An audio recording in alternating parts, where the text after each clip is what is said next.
بسم اللہ الرحمن الرحیم۔ معزز ناظرین، السلام علیکم ورحمۃ اللہ وبرکاتہ۔ ہمارے زمانے میں مصنوعی بالوں کا استعمال یعنی وگ کا استعمال بہت بڑھ گیا ہے۔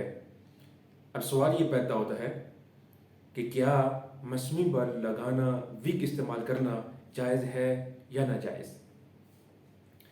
تو معزز ناظرین، مصنوعی بالوں کی دو اقسام ہیں۔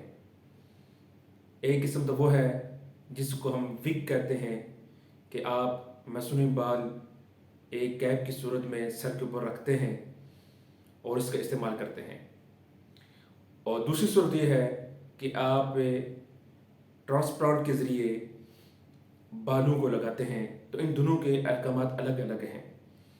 جہاں تک پہلی چیز کا تعلق ہے تو نبی مہربان صلی اللہ علیہ وسلم نے مصنوعی بال لگانا یعنی وگ کا استعمال کرنے کے حوالے سے سختی سے منع فرمایا ہے۔ عائشہ رضی اللہ تعالی عنہا سے روایت ہے کہ نبی کریم صلی اللہ علیہ وسلم نے لعنت فرمائی ہے اس شخص پر کہ جو مصنوعی بال استعمال کرتا ہے، یعنی جو بالوں کو جوڑتا ہے اور جڑوانے میں مدد بھی دیتا ہے۔ یعنی ایک تو خود وگ استعمال کرنا، بالوں کو اوپر رکھنا منع ہے، اور اگر کوئی فرد اسے تعاون بھی کرتا ہے تو تعاون کرنے والے کے اوپر بھی لعنت ہے۔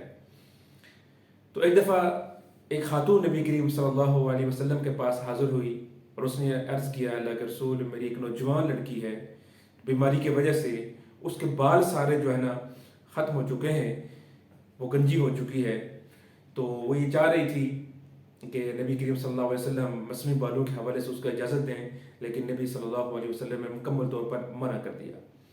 تو اس سے ثابت ہوتا ہے کہ اگر آپ مصنوعی بال لگاتے ہیں یعنی وگ کا استعمال کرتے ہیں تو یہ جائز نہیں ہے۔ تو دوسری صورت یہ ہے کہ جس طرح آج کل ہیئر ٹرانسپلانٹ کیا جاتا ہے کہ آپ ہی کے بالوں کو تھوڑا سا نکال کر سامنے یہاں پر اس جگہ میں، جس جگہ میں بھی ہم جب مسئلہ ہے تو اس کو ٹرانسپلانٹ کر دیا جاتا ہے۔ تو بہت سے فقہا نے اس کی اجازت دی ہے، چونکہ یہ ایک سرجری کی صورتحال ہوتی جاتی ہے، تو چونکہ یہ آپ ہی کا ایک حصہ ہوتا ہے تو اس میں کہیں نہ کہیں گنجائش نکلتی ہے۔ تو بہرحال احتیاط اور تقوی اسی میں ہے، اس بھی پرہیز کی جائے۔ تو جزاکم اللہ خیر۔ السلام علیکم ورحمۃ اللہ وبرکاتہ۔